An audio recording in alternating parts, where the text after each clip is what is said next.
hit a show, I call it, and I think we're about to all be exposed to something that if we're not diabetic ourselves or on our way to becoming one, we certainly know one or numbers of them. It's been about 3 years ago now since on my radio show I had a guest. I'll never forget his name. His name is Tom Smith. Tom Smith, in a similar but not exactly similar fashion, learned that he was a diabetic and was not too happy when his doctors told him that he would have to be on medicine for the rest of his life. In any other group of people, this seems to be just understood to be so, but there's something with you engineers. I don't know what it is. Something's with these engineers, because it didn't sit well with Tom. And Tom just went home and said, no, I can fix this.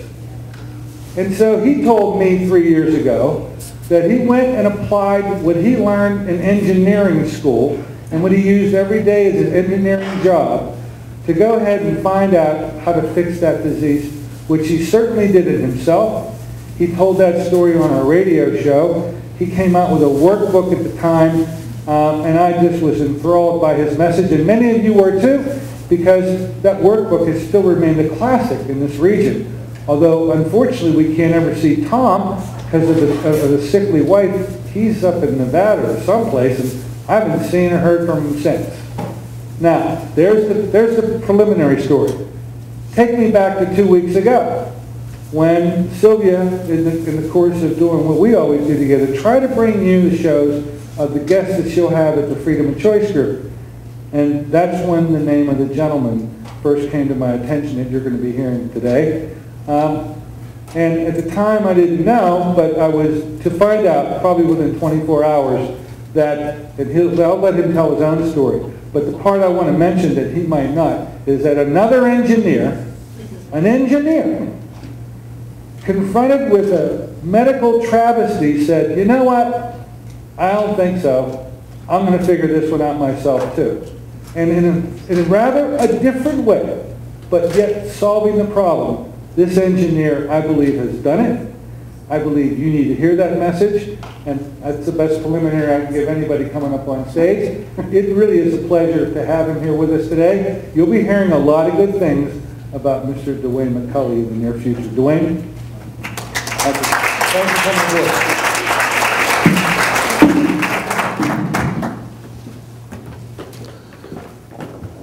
Thank you.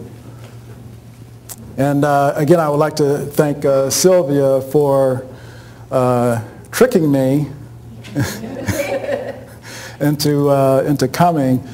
She convinced me that I should come to Butler and I should come to Pittsburgh and meet some great people, but I thought it was just her being a little bit over enthusiastic. And but I met some great people up in Butler last week, and today I've met some more great people, so I consider myself blessed to have met many of you. One of the questions that I'm always asked is, DeWayne, how did you beat diabetes? And there's 3 reasons. Number 1 is God. People don't like talking about God, but you can't leave God out of the equation. Number 2 is my mother, and if you knew my mother, you'd understand. And number 3 is my daughter. And I guess the 4th reason, if I listen to Dr. Courtney, I guess my engineering background probably had something to do with this as well.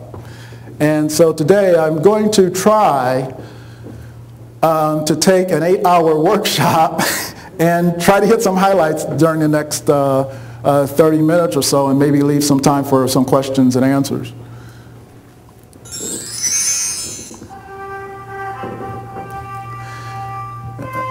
The original presentation that I developed several months ago was basically a slide presentation. And my daughter said, "Dad, your slides are boring. You need some music." And I couldn't think of any music that would be appropriate for talking about diabetes. But the Superman theme fits very well because part of my protocol addresses the Super Meal program. And so we're going to discuss some aspects relative to that program, some of the biomarkers, and also, again, the biology of the disease diabetes.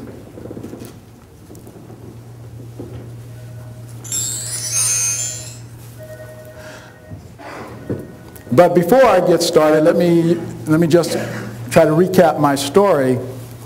In March of 2002, I went into a diabetic coma. I was diagnosed with a specific condition known as a non-contagic hyperglycemic hyperosmolar coma. Now, when I came out of the coma, the doctor said, DeWayne, we got some good news and we got some bad news. The good news is that you're alive. The bad news is we've got to remove your legs. So I don't know if anyone here has ever been in a coma, but when you come out of a coma, you don't really realize that you were in a coma. And when the doctor said remove the legs, I thought he meant, oh, move my legs to the other side of the bed. And he said, no, DeWayne, remove. And my daughter said, you mean cut off his legs? My daughter had flown in from Pittsburgh. And I said, cut off the legs? And the doctor said, yeah, and we'll save $250 if we don't like to say cut or amputate, we like to say remove. And so I'm still a little groggy, and I said, okay, $250, I'll save $250. Is that per leg, or is that for both legs? And my daughter is screaming, Dad, it doesn't matter how much it costs. You're not going to remove my father's legs. Part of the drug protocol that they put me on, because my blood glucose level had spiked at 1,337. And I didn't know what that meant, but I could tell by the look on the doctor's face that it wasn't good. So they put me on a protocol of insulin, 60 units a day, of Lantus and Humalog. They put me on Coumadin because I was struggling with deep vein thrombosis, and I had two major blood clots, so there was a possibility of a pulmonary embolism. I also had hypertriglyceridemia, which is no disrespect meant to the medical profession, but they come up with some fancy names for a lot of these diseases. Hypertriglyceridemia is basically you have too much fat in your blood. Well, I had been diagnosed with diabetes, which means you have too much glucose in your blood. So I had a combination of too much fat and too much glucose. So try to imagine taking a beverage, Kool-Aid, and you add a bunch of sugar to it. It gets very syrupy. Throw in some animal fat, stir it up. That's what my blood was like. And so they had to put me on a Coumadin to try to break down the blood clots, to try to thin out my blood. And they put me on Lipitor because my cholesterol also was off the charts. It didn't work. I was alive, but I wasn't getting any better. So they sent me home. Did you a favor? Yeah. And I said, well, DeWayne, good luck.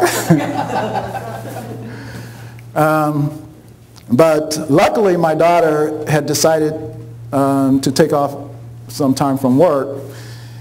And she had purchased all of the blood glucose equipment and set up my lab in the house so I could begin testing my blood glucose and collecting information, because she knows I love that stuff. And the doctor said, DeWayne, you need to test your blood glucose 3 to 4 times a day. But I didn't have anything else to do. So I want everybody to know, it's not because I was that smart as an engineer. I just decided that I needed something to do because my daughter was bossing me around. And I think she enjoyed it.